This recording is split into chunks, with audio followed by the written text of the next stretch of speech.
सभी श्रोताओं का प्रेरणादायक कहानी में हार्दिक स्वागत अभिनंदन। आज की कहानी का शीर्षक है सबसे बड़ा पुण्य। बढ़ते हैं कहानी की तरफ। एक राजा बहुत बड़ा प्रजापालक था। हमेशा प्रजा के हित में प्रयत्नशील रहता था। वह इतना कर्मठ था कि अपना सुख ऐशो आराम सब छोड़कर सारा समय जन कल्याण में ही लगा देता था। यहाँ तक कि जो मोक्ष का साधन है अर्थात भगवत भजन, उसके लिए भी वह समय नहीं निकाल पाता था। एक सुबह राजा वन की तरफ भ्रमण करने के लिए जा रहा था कि उसे एक देव के दर्शन हुए। राजा ने देव को प्रणाम करते हुए उनका अभिनंदन किया और देव के हाथों में एक लंबी चौड़ी पुस्तक देखकर उनसे पूछा, महाराज आपके हाथ में ये क्या है? देव बोले, राजन ये हमारा बही खाता है जिसमें सभी भजन करने वालों के नाम हैं। राजा ने निराशायुक्त भाव से कहा, कृपया देखिए तो इस किताब में कहीं मेरा नाम भी है या नहीं। देव महाराज किताब का एक एक पृष्ठ उलटने लगे परंतु राजा का नाम कहीं भी नजर नहीं आया। राजा ने देव को चिंतित देखकर कहा, महाराज आप चिंतित ना हो, आपके ढूंढने में कोई भी कमी नहीं है। वास्तव में ये मेरा दुर्भाग्य है कि मैं भजन कीर्तन के लिए समय नहीं निकाल पाता और इसीलिए मेरा नाम यहाँ नहीं है। उस दिन राजा के मन में आत्मग्लानि सी उत्पन्न हुई और लेकिन इसके बावजूद उन्होंने इसे नज़रअंदाज कर दिया और पुनः परोपकार की भावना लिए दूसरों की सेवा करने में लग गए। कुछ दिन बाद राजा फिर सुबह वन की तरफ टहलने के लिए निकले तो उन्हें वहीं देव महाराज के दर्शन हुए। इस बार भी उनके हाथ में एक पुस्तक थी। इस पुस्तक के रंग और आकार में बहुत भेद था और ये पहली वाली से काफ़ी छोटी भी थी। राजा ने फिर उन्हें प्रणाम करते हुए पूछा, महाराज आप कौन सा बही खाता अपने हाथों में लिया हुआ है?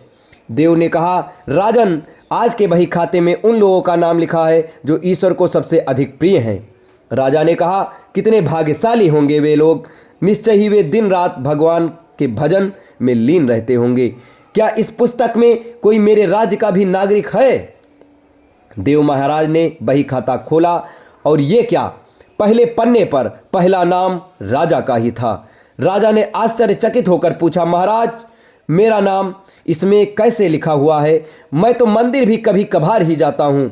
देव ने कहा, राजन इसमें आश्चर्य की क्या बात है? जो लोग निष्काम होकर संसार की सेवा करते हैं, जो लोग संसार के उपकार में अपना जीवन अर्पण करते हैं, जो लोग मुक्ति का लोभ भी त्याग कर प्रभु के निर्बल संतानों की सेवा सहायता में अपना योगदान देते हैं, उन त्यागी महापुरुषों का भजन स्वयं ईश्वर करता है।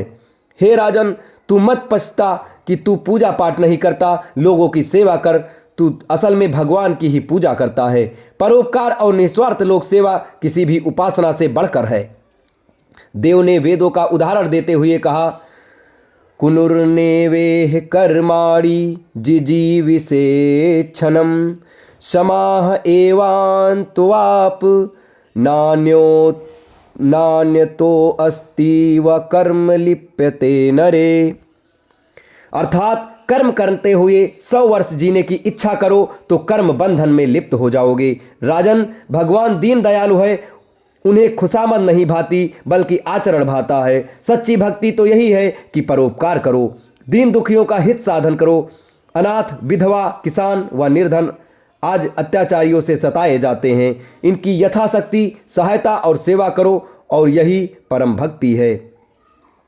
राजा को आज देव के माध्यम से बहुत बड़ा ज्ञान मिल चुका था और अब राजा भी समझ गया था कि परोपकार से बड़ा कुछ भी नहीं और जो परोपकार करते हैं वही भगवान के सबसे प्रिय होते हैं। दोस्तों, जो व्यक्ति निस्वार्थ भाव से लोगों की सेवा करने के लिए आगे आते हैं, परमात्मा हर समय उनके कल्याण के लिए यत्न करता है। हमारे पूर्वजों ने कहा भी है, परोपकाराय पुण्याय भवति, अर्थात दूसरों के लिए जीना, दूसरों की सेवा को ही पूजा समझकर कर्म करना, परोपकार के लिए अपने जीवन को सार्थक बनाना ही सबसे बड़ा पुण्य है। और जब हम ऐसा करेंगे तो स्वयं ही भगवान ईश्वर के प्रिय भक्तों में हमको शामिल कर देंगे। दोस्तों, ये कहानी आपको कैसी लगी कमेंट बॉक्स में ज़रूर बताएं और ढेर सारी कहानियों के साथ हम अगले वीडियोज़ में आपके सामने आते रहेंगे। तब तक हमारे साथ बने रहें। धन्यवाद।